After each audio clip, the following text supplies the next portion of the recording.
Саламатсыздар менің YouTube көрермендерім. Мына алдымызда келатқан 20 қараша, 20 ноябрь күні жаңа айдың туылуы болады. Мұның әсері келесі жаңа ай туылғанға дейін 15 декабрь, 15 желтоқсанға дейін болады. Осы аралықта жаңа айдың туылуы дегеніміз не? Бұл бір жаңа энергия бөлінеді. Сол жерде өсу бар деген сөз. Бұл сол бір күнде болатын нәрсе емес. Әрі жаңа ай туылудың алдында біздің айымыз кеміген. Сондықтан бір жүйкеміз сыр береді, зылдақ боламыз, көңіл күйіміз болмайды, кейбір адамдар депрессияда боламыз. Ал енді кейбір адамдар ары бер мында жүгерерін білмей, мында жүгерерін білмей, әйтеуір осындай халге түседі. Әйтеуір сезімдеріміз шүпілдеп сыртқа шыққан, бір шапшаң бір істерді бітіргіміз келеді, немесе бір күшіміз әліміз болмайды.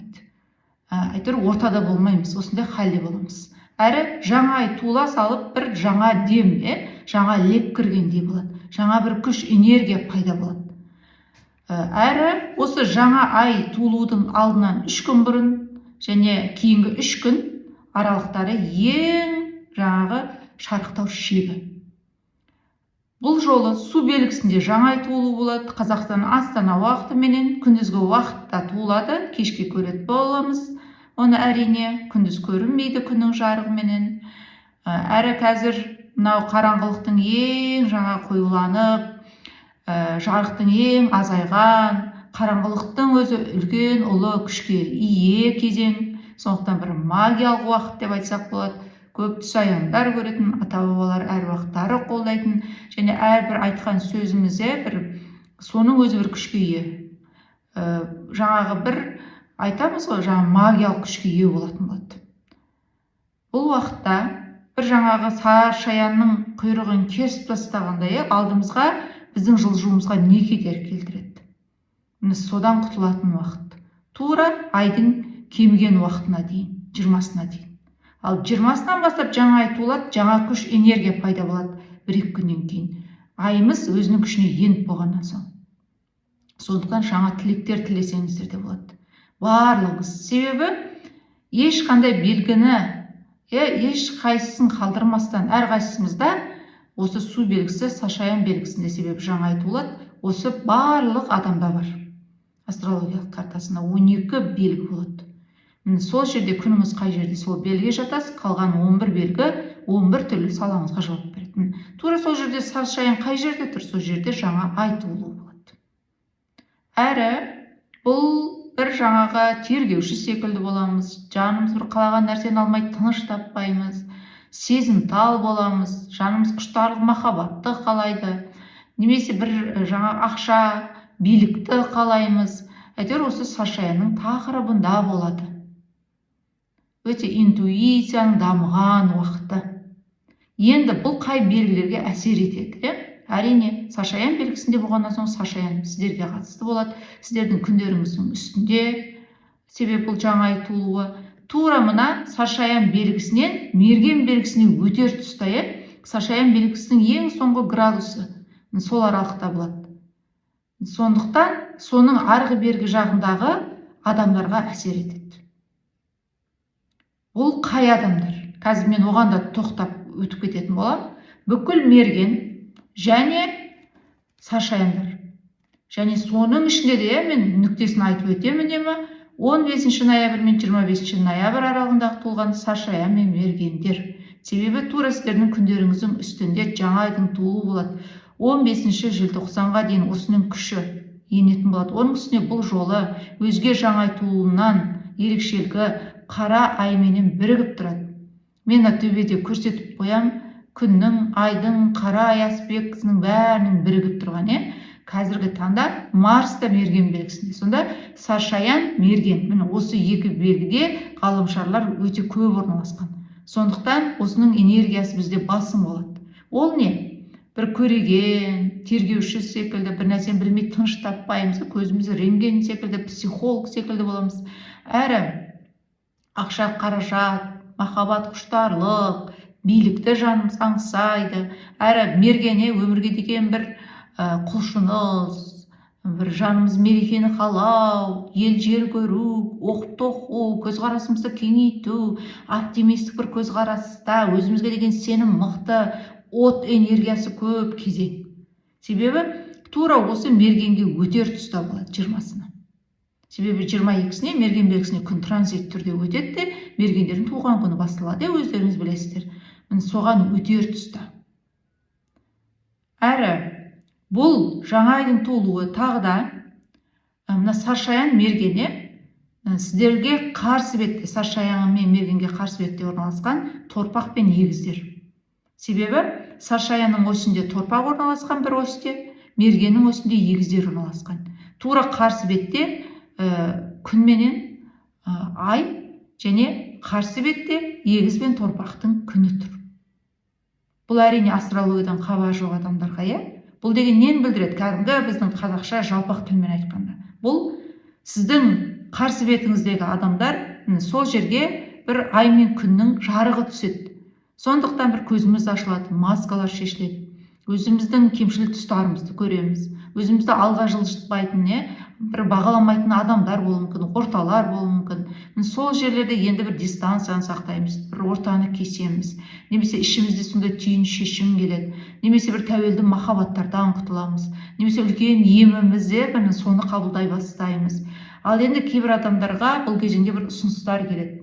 Өздеріңіз де байқап жатқан шығарсыздар. Қазір 9 айдан бері қара ай аспектісі тұр. Анда-санда бір байқап жүрміз. Қазір қара ай себеп Саршаян белгісінде тұр. Және шатастырмаймыз, бәрімізде Саршаян белгісі бар.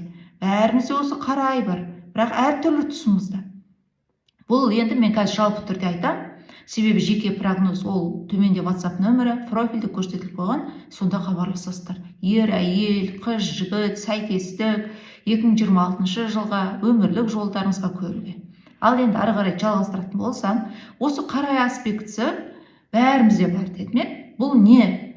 Әр адамның әртүрлі саласында болады. Бұл бірақ әйтеуір біздің анау бір түп санамыздың түбінде жасырып ұстаған біздің керемет бір қабілетіміз болуы мүмкін. Немесе бір кемшіл тұсымыз болуы мүмкін. Себебі бұл біздің жаңағы бір ішіміздегі бір энергиямыз. Өзгелерден жасырып ұстайтын, құпия ұстайтын мүмкін. Соның барлығының сыртқа шығатын. Себебі қазір қараңғылықтың ең көбейген, жарықтың азайған тұсы. Және сол ұлы күшке ие кезең. Өте бір ішімізде сезімдер көп болады. Осы 15 желтоқсанға дейін. Себебі осы жерде жаңа ай туылып тұр. Әрі бізге не дейді? Қызғаныш, күмән да болады, ақша, дүние, мүлік бөлісу де болады, сот ісі болады дейді кейбір адамдарда. Операциялар болады, травмалар алулар да болады дейді. Қараңғы жерлерде, адам жиналған орталарда, кескіш заттарда, жаңғыш заттарда абай болыңыздар дейді. Неге? Себебі осы жерде қараңғылықтың бәрі бір қыбырлаған жыбырлағанның барлығы сыртқа шығатын уақыт дейді. Әрі бір қараңғы дүниелер, көзіміз жетпеген дүниелер, солардың барлығы шығады. Бұндай кезең қауіпті адамдар өмір жолымызда кездесуі мүмкін. Немесе өзіміз бір қауіпті болуымыз мүмкін. Қару-жарақ ұстайтын адамдар болады. Себебі барлық адам бірдей емес қой. Әрі бұндай кезеңде магияның соның бір күшке енетін уақыты, көп тұсаяндар көретін уақытымыз.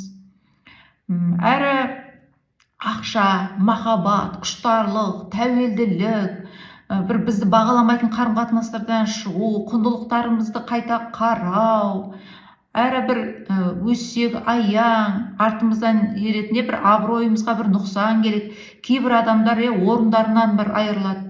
Кейбір адамдар белшесінен бір ақшаға батады. Ал енді бір адамдар жаңағы түрмелерге тоғытылады бұндай аралықта. Ал енді бір адамдар жаңағы ішіндегінің бәрін шығарып бір босайды. Өзіне бір жеңілдікті сезінеді. Бір адамдар жаңа кәдімгі бір ем қонып, өзінің емшісін табады, немесе бір жаңағы ішетін дәрісін табады деген секілді. Әйтеуір бір ең жаңағы шегі бұл, ортасы емес. Сондай уақыт. Себебі қара ай аспектісімен бірігіп тұр. Бұл не дейді? Егерде мысалы бір үй сатып алсаңыз, соны бір қара түрінде әлі жөндеу жұмысы жоқ болуы мүмкін. оған әлі ақшаңыз да болмауы мүмкін, мүмкіншілігіңіз де болмауы мүмкін, мүмкін құжатыңыз да тура болмауы мүмкін, бірақ соған атсалысып бір күш салғыңыз келеді. Былайша айтқанда ақылыңыз, ойыңыз сайрап тұр, бір жолдарды қарастырасыз, мүмкін заңды, заңсыз жолдарды айналып өтесіз. Бұл жұмыс кәсіпте болуы мүмкін, үй, жер сатып алуда болуы мүмкін. Немесе сізге бір ұсыныстар келуі мүмкін, үйленуге, тұрмысқа шығуға, бірақ ол жерлерде де бір көзіңіз жетпейтін секілді, әлі бір шек секілді, немесе бір сенімсіз секілді, немесе бір ақшалар, аударымдар аударғанда, бұл уақыттарда үлкен ақшаларда абай болыңыздар, үлкен құжаттар толтырғанда, үлкен махаббаттарға сенім артқандарда абай болыңыздар. Себебі бұндай аралықта үлкен көз жастар да болуы мүмкін, үлкен айырулар, иллюзиялар да болуы мүмкін. Себебі қараңғылықтың барлығы күшке енеді. Сонымен қатар өте мықты кейбір адамдар үлкен сатып алулар, тілектері орындаулар, үлкен пайдалар көреді. Бір өмірлік, себебі бұл жерде кішкене түсініксіз оқиғалар, бір қараңғылық арқылы, бірақ сол жерде өсу бар дейді. Бір қызығы. Соған көңіл бөл дейді. Бұл 2026 январь-февралінде одан арты қазір егер сол іске аспаса дейді 15 желтоқсанға дейін 2026 январь-февралінде соны құжатын тапсырасыз, сізге бір звоноктар келеді, немесе жаңа бір жұмыс кәсібіңізге болса сол жерден хабар келеді, немесе бір сүйіктіңізге, бір үйленетін, тұрмысқа шығатын ол болса сол туралы бір ақпарат келеді, көзіңіз ашылады, немесе ары қарай дамиды, бір келесі этапқа өтеді. Осындай кезеңдер болады дейді. Сондықтан бұл тура 20-сына ғана әсер етеді деген сөз емес. Себебі осы жерде жаңа ай туылып тұр. Бұндай жаңа ай туылғанда көбінде 6 айдан кейін бір дән, осы қазіргі тасталған дән өніп шығады. Бір істеген жұмысыңыздың бір жемісін көресіз, немесе бір жетпеген жеріңізді көресіз. Кемшілігіңізді де көресіз, жемісіңізді де көресіз. Бәрін анық көретін уақытыңыз. Себебі сол кезеңде дәл осы Сашаян белгісінде ай толуы болады. 2026-ның 1 майында. Жеткен жетістігіңізді көресіз, кез келген салада. Ақшада да, махаббатта да, жұмыста да, емде де, бала жоспарлауда да. Сондықтан дәл осы уақытта тілектер тілесеңіздер де болады. Және су белгілері, шаяндар мен балықтар сіздерге өте үшбұрыш аспектісі, астрологиядағы бір қиындықсыз келетін, бір демадан тұрып, звонок жасасаңыз, құжат тапсырсаңыз, немесе оқу-тоқуға сертификат тапсырсаңыз, бәрінде бір сәттілік. Үйленуге, тұрмысқа шығуға ұсыныс жасасаңыздар, оқып тоқысаңыздар, кез келген салаңызда. Себеп жаңа тоқталып өттім, жеке адамды қарау, ол сіздің туылған қала облысыңызға, ай күн жолыңызға, туылған қазіргі меридианыңызға бәріне байланысты. Әр адамның ғаламшары әр жерде шашылып тұрады.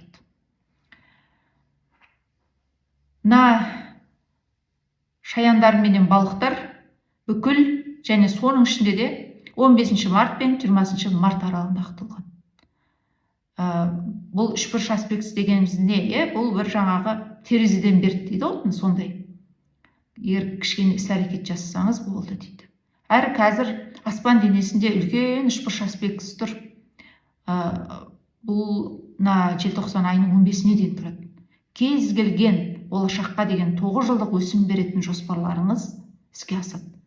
Тек қана бір ғана міндеттеме бар дейді. Ол қорықпайтын болыңыз дейді. Қорықпаған адамға ғана беріледі дейді. Негізгі міндеттемесі. Неге? Себебі қазір Сашаян белгісінде жаңа айдың туылуы. Әр қайсымызда бар. Тек бұл Сашаян емес, жаңа түсіндіріп айттым. Бұл біздің бір қорықпайтын, соған ғана берілетін, тіпті айтамыз ғой, дөрекі болуымыз мүмкін, тіпті күш көрсетуіміз мүмкін, немесе менікі ғана болады, немесе мен бұны міндетті түрде іске асырамын, немесе мен бұл қаражат ақшаны міндетті түрде аламын деген, бір осындай, немесе мен үйімді міндетті түрде саламын деген секілді. Осындай сіздерге бір қорықпайтын, алға 2 қадам, артқа 1 қадам. Алға 2 қадам, артқа 1 қадам. Осындай болуларыңыз керек.